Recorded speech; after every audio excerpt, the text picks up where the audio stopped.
This is the very first Les Paul standard that has the yellow to red sunburst that we today call the burst. There were a few earlier ones that had some sort of a cherry finish. There was one that had a cherry wash, a cherry stain all over the whole guitar, and others that had just the cherry but not the yellow in the middle. But this is the first one that looks like this. And there were 2 of these made and shipped out from Gibson on May 28th, 1958, to the home office in Chicago of Chicago Musical Instrument Company, Gibson's parent company.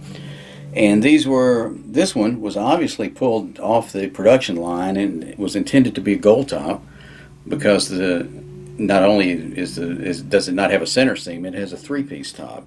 So it would have been painted gold, and no one would have ever seen that. So these were sent to the office.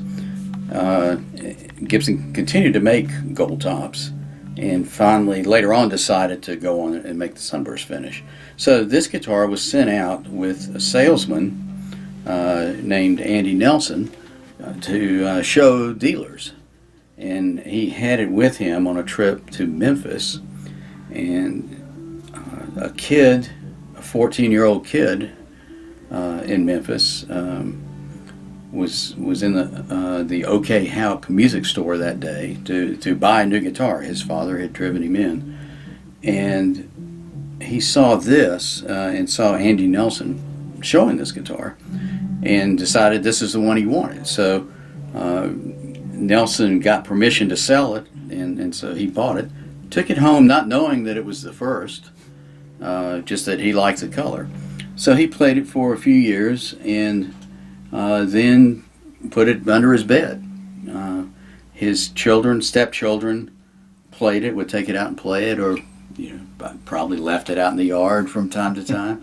And so finally, a few months ago, he called to see if we would be interested in it. And he knew when he bought it, but didn't really know much. He had heard that Sunburst Les Pauls were in great demand, so he thought it was worth a fair amount of money. And when he sent me pictures, I saw the serial number. So it's 8-3087. And when I was working at Gibson as their historian, I had been looking through the shipping ledgers from 1958, and there was a shipment on that day, on May 28th, that had 2 numbers, 83087 and 83096, and it had the notation special finish, Les Paul special finish. And at the time, I was writing an article for Gibson's website, and I thought, well, perhaps those are the first Sunburst Les Pauls. I didn't know. That was around 1997 or 8. And a year later, the book Beauty of the Burst was published, and there was 3096, owned by Slash, a guitarist with Guns N' Roses. So that told me that 3087 was also a Sunburst. And I hadn't seen it. No one had seen it. But I still remembered that number, and so when I saw the picture of this guitar that was sent to me and saw that number, I was very excited. But I held my excitement down and asked. I said I wanted to see it in person, and he brought it here. We looked at it from top to bottom, inside and out, and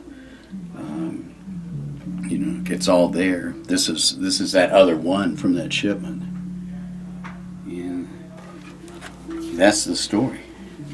One owner guitar, the original owner, has a picture of himself as a kid and is standing in his living room in his Sunday outfit with a coat and tie on, playing this guitar. And others, there's at least one other guy from Memphis who knew him as a child and remembers this guitar. Remembers the kid that had this guitar.